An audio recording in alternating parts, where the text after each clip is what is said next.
C'est-à-dire, d'une façon, disons, un peu schématique, on pourrait dire, comment on peut passer, non, des je me libère ou je dirige les systèmes, pas, à je participe dans un système, n'est-ce pas, c'est un tout petit peu ça, la fin de l'illusion, quelque part, du binarisme cartésien, le monde objet et l'homme sujet, bah, c'est un tout petit peu de dire, bon d'accord, Descartes dit devenir maître et possesseur de la nature. Alors nous, maintenant, qu'est-ce qu'il y a l'humanité? Là, en parlant non pas des dispositifs hommes, mais qu'est-ce qu'il y a nous, en tant qu'humains, devant nous?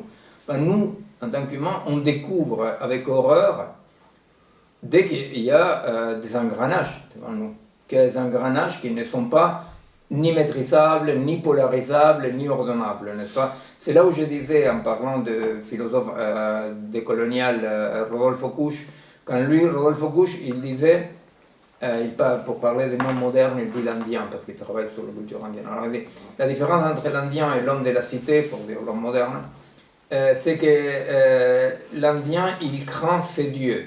Alors, ses dieux, ça veut dire les forces de la nature, effectivement.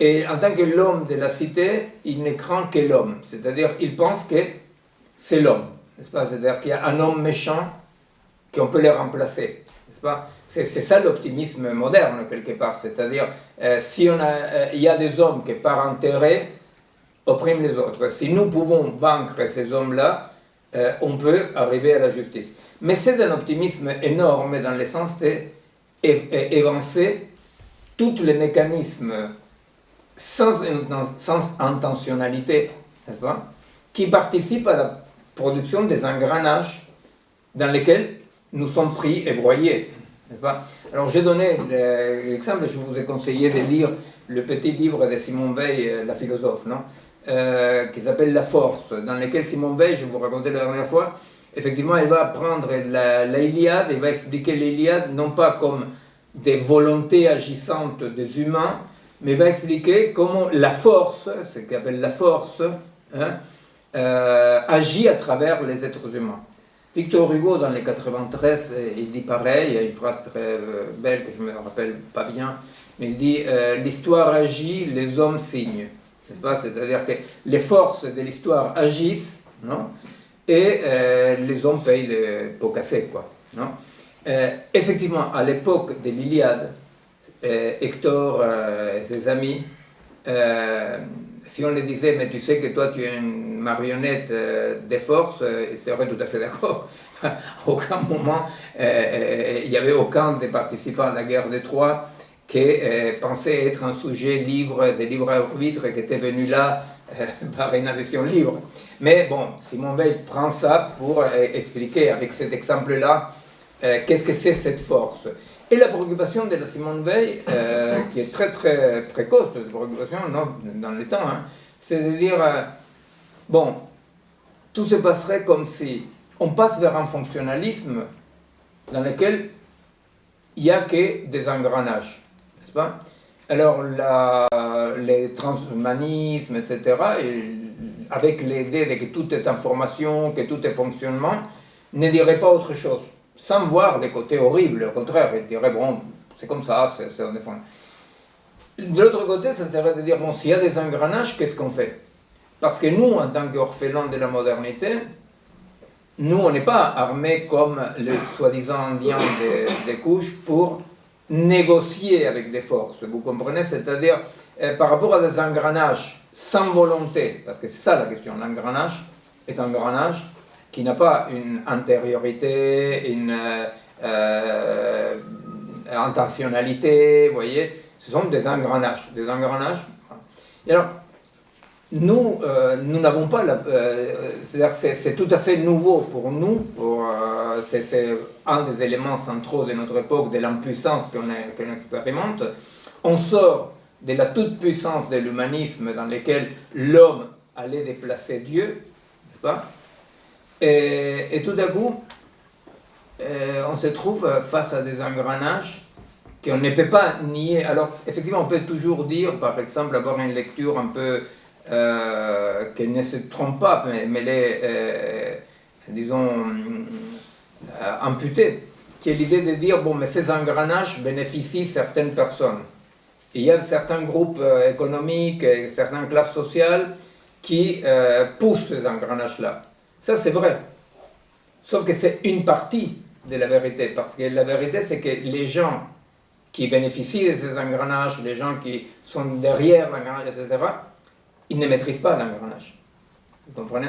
Le problème, c'est ça, c'est-à-dire que quelqu'un peut bénéficier d'un état d'injustice, peut pousser l'état d'injustice. Ce qu'il ne peut pas, c'est renverser cette injustice, parce que cette injustice n'est pas due simplement à la bonne ou mauvaise volonté d'un groupe ou d'un humain. Et ça, c'est la complexité devant laquelle on se trouve. Alors, là-dedans, on dit, bon, d'accord, ni dire, bon, ben, c'est comme ça, alors chacun va jouir dans une sorte de fin du monde apocalyptique, soit tout à coup accepter l'engrenage. Alors, c'est quoi un individu? Alors, quand on dit, mais qu'est-ce qu'on peut dégager de là? Qu'est-ce qu'on peut dégager?